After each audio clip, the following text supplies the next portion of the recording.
Well, I don't know if there's a team that could benefit more from the expanded 12-team playoff than Penn State, and with the elimination of divisions in the Big Ten, the Nittany Lions, they don't get Michigan this year. They will get Ohio State, as well as 3 of the conference newcomers from the West Coast. We'll talk about their schedule. James Franklin, he's got 2 new coordinators.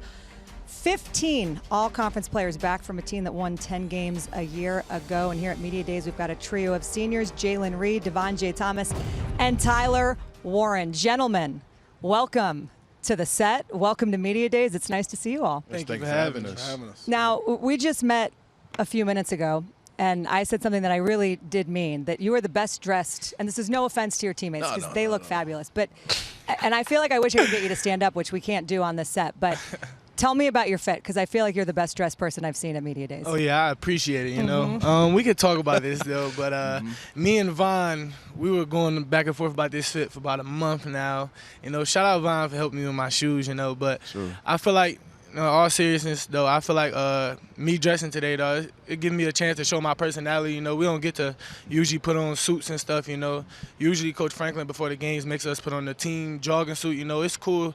But, you know, this is the time I was like, okay, I'm going to show a little personality, show the world who I am, you know. I'm real big into fashion, real big into dressing and stuff, and I like clothes a lot. So this is my time to show.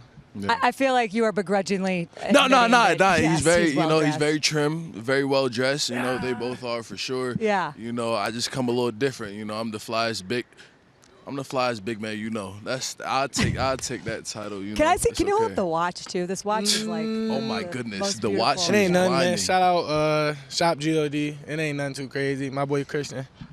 Tyler, do you want to talk about how your outfit came together? No, I don't want to leave you out of this. I gave him a color and then he did the rest for me. I got my shoes from Kohl's and from my junior prom, and they still fit. So that's what I'm rocking today. They're vintage now. Yeah, I'm a little different than them with the fashion, but I think we all did a good job. You all look sharp. Shout out to Adrian Amos for the suits, though. Here's the thing, guys. I think about Penn State and what you guys have been able to do the last several years. You're all veterans on this squad. But what is on the horizon? And I think the excitement about the talent you have coming back this year, the elimination of divisions in the Big Ten, the new teams coming in, the playoff going to 12 teams.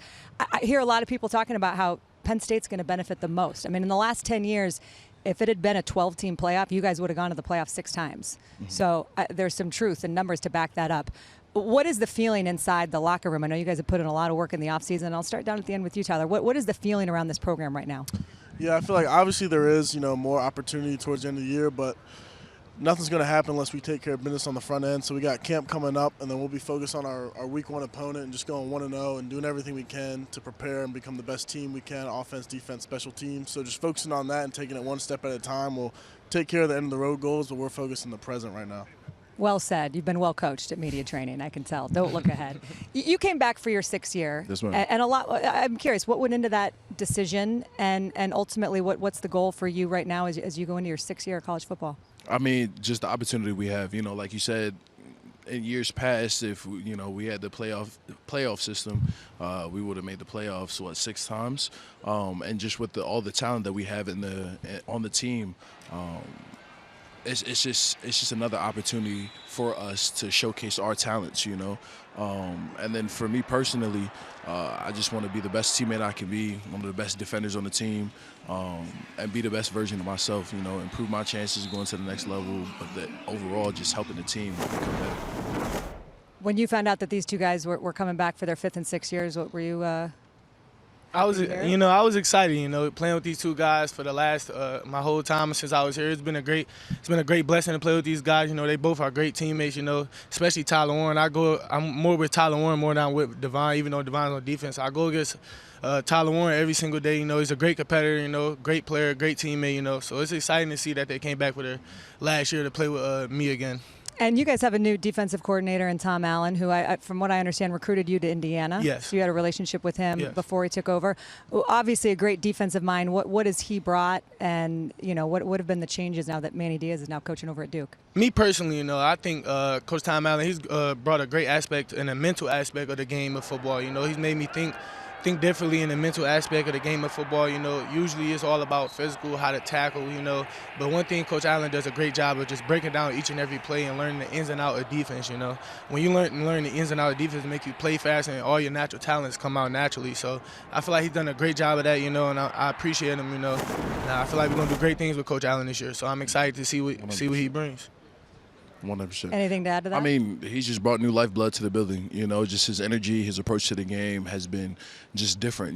But I think it's one that we needed. The younger guys coming in, just our standard and our level of play hasn't dropped in the slightest. In fact, it's raised some with Coach Allen. And so we appreciate him for that truly, because he comes into the building every day ready to work, ready to put his best foot forward, and he's never not himself. So that's exactly what we need in the building. Well, there's plenty of reasons to be excited about the defense and what you guys did last year in 3 shutouts, and we'll get more to that. But let's talk about this offense. You have a new offensive coordinator. Drew Allard, you think about it, 25 touchdowns and 2 interceptions last year. The numbers were really impressive. Coming into his second year as the guy, the starter, what have you seen from your quarterback? Yeah, I think, when you talk about his performance last year, it kind of showed his maturity at a young age. It was his first year starting, and be that safe with the football and protect the ball is a really important thing as a quarterback. So I think just having that first year under his belt and then being able to become more of a vocal leader, I've seen him kind of pick that up this offseason. He's a little more comfortable, so I think it's been really good. And the offense as a whole, I feel like we're as close a unit as we've been since I've been here. So really just getting behind him and having his back, he's got our back, playing as one unit. It's going to be really fun this year. Tell him to just keep throwing the ball to the tight ends in the end zone, right? That's the playbook? Yeah. That's the game plan. I am curious, though, the impact of coach-to-player communication on the headset. That's one of the new rules in addition to the 18 tablets that you guys are going to be able to have on the sidelines. Yeah. Has that been something – have you guys been practicing that? I mean, I know Drew's the one that's going to be listening to Coach calling plays, but how does that impact you guys, or how have you seen it show up? Yeah, I mean, I think it's not that crazy of a thing. I guess it's just less signals you really have to learn, because now there won't be that need for really all the signals and stuff like that, or different ways to get the plays in. But other than that, still, just like huddle up like normal. So it's not a crazy thing, but I think it will be a benefit for us and make it a little bit easier for just all the extra stuff that had to go into calling plays before. And how about the tablets? And again, I know this is like a coaching question more than anything, but the in-game adjustments, Chris Peterson, who's one of the coaching greats, said this might be the great equalizer. Yeah. So tell me about. There's a lot more fluidity in that, you know what I mean, in terms of how we play, what we're seeing out there. Corrections happen immediately, as opposed to, okay, maybe we see it now, maybe I'll come off the sideline and say, okay, this is what I seen, this is what happened, X, Y, Z, and then you correct it later off assumptions. But now with the iPads, you can actually see everything, how it played out, where there was a misfire, and you fix it immediately. There's no miscommunication anymore as to, okay, what happened here or what happened there, X, Y, Z. Now it's right in front of you. So I read that you committed to Penn State at the Polynesian Bowl. Is that correct? Yeah. And you ultimately picked Penn State over USC? Yeah, Penn State over USC. What's funny about that is, actually, I committed to Penn State like months before that, but I committed to announce it on CBS at the Polynesian Bowl, so I had to keep it under wraps. Ooh. I signed the paperwork in my parents' car on signing day at 7 o'clock in the morning before class, and then I went to class. But I had actually committed in November after my OV. So it was crazy. That was a long time ago now. What do you remember about, you think and you have as much information as you can have about why you want to choose Penn State, but what ultimately was going through your mind, and how did you decide that this was the right place for you? I mean, it was the stability. Coach Franklin has been coaching for an incredibly long time. And then along with that, the pedigree that goes into Penn State, the amount of talent that they've produced over the last 10 plus years, what have you. And then you have the amount of players that are coming in. Like, my class had incredibly talented players. So it was kind of a no-brainer. And then you have the family-oriented space. And then it just allowed me space to grow, not only as a player, but as a man. So I appreciate Penn State tremendously for that, because I've grown tremendously since my first day to my last day coming up soon. So yeah, it is wild to think about, and one of the questions I actually would love to ask all of you, because this always elicits some good responses. If you could go back and tell your 18-year-old self something, maybe give him a piece of advice, warn him about something, maybe tell him to do something or not do something, what would you go? If you could go back and tell your 18-year-old Jaylen self, what would you say? me personally, I would definitely stay in the house more as a college student, you know. And me young, when I was young, man, I was going out a lot freshman year. I would say definitely if I go back and tell myself, I stay to the course and stay focused more as a young guy, you know, because the quicker you learn the process of college and the quicker you learn the process of Penn State, you know, it helps you longer in the long run, you know. Not me learning sophomore year or junior year. I could have learned it faster freshman year, but I'm still happy with my process and the way I came up here, so. Yeah, good answer. Stay in the house more. Yeah. I like that. How about you? That's just me. You know, I'll probably say just be you. You know, it's not a matter of if it's gonna happen. It's just a matter of when. Be consistent. You know, try to, you know, be better. You're 1%. You know what they tell you, and enjoy it. You know, because the days are gonna go by fast. Years fly, months are slow, and then days just come and go. So enjoy it. Yeah, like Dvon said, really enjoy it though. Like, yeah, enjoy it. Me up here right now it's just a true blessing. You know, I can't believe like my life is just going so fast like this. You know, and I'm almost done. My career is almost done at Penn State. You know, and I feel like I just got here. You know, I just feel like you just gotta enjoy the process, man. Enjoy every moment of it. You know, that's what I'm trying to do my last year here. Just enjoy everything with each and one of my teammates. Keep going over each other's houses. Keep spending time with each other. You know, just I don't got a lot of time left, especially the young guys that I'm trying to mold into older guys when I leave, so they can lead a tradition going and lead a standard uphold, you know. So I say me personally, just enjoying the process, but just being where your feet is and being in the moment. I say one thing. You guys are speaking to this old lady's heart, because I do think it's so easy, especially when you're younger, to not realize where you are in the moment and to be looking ahead and wanting the next thing and wanting to build and grow and get to that next place. And you are in a really special moment in your lives right now. So I love that answer. Anything you would add?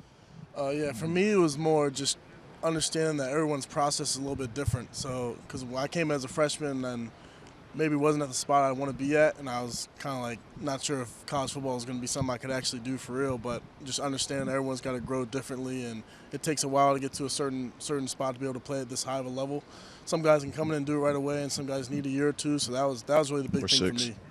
Well, you guys have all been putting in the work for a long time, and there's a reason why the three of you are sitting up here representing Penn State heading into what's going to be an exciting year. I want to take a look at your schedule, because I think you guys have one of the most exciting regular season schedules that I've seen. You open up at West Virginia, and then you also get, as I mentioned, off the top 3 of the 4 new schools. You play at USC, and then you got Washington and UCLA at home. Huskies are the whiteout game. That's going to be bananas.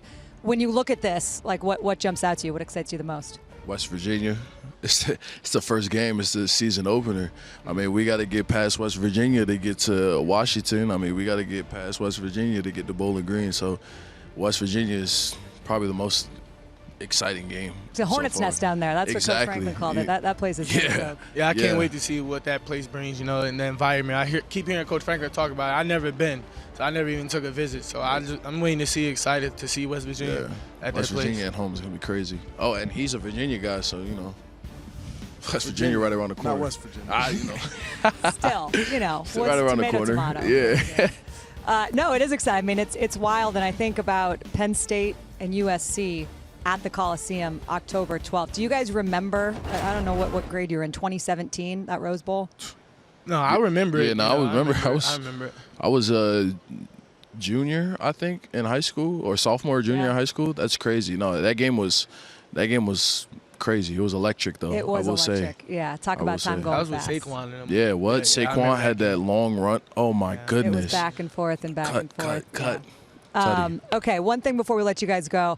I like to think of, you know, you get a lot of football questions. I would like to ask you maybe one non-football question. Have you had any really good questions so far at Media Day that are non-football related? Like it's been a few good ones. Yeah, well, okay, good. Share them with me. I can steal one. I got some here. Lee, man, you got me on the spot. Okay, all right. One of the ones I heard was if your teammate was a type of food, what would he be? Which no. That was one that I just walked by and overheard, so we can leave that one. Okay, songs you are listening to most right now. Like if we were gonna pull up your whatever at Pandora, Spotify, whatever. You can I look at it? You can cheat, sure. That's fine. Nah, I got. Oh, go ahead, bro. Go ahead. You know, I got Jersey Drake. You know. Yeah, I got whatever Drake. I play Any it all. Drake. Any Cool. Drake. I've been listening to Lil Baby a lot lately. Okay. Lil Baby. I'm going Alan Jackson or George Strait. There you go. Old school. You know, he's got a different genre over there. I'm with you on that one. I like that vibe. All right, gentlemen, enjoy the rest of the day. Good luck in camp, and we cannot wait to watch you play all those awesome games and against all those wonderful teams. Best of luck. Appreciate you. Appreciate you.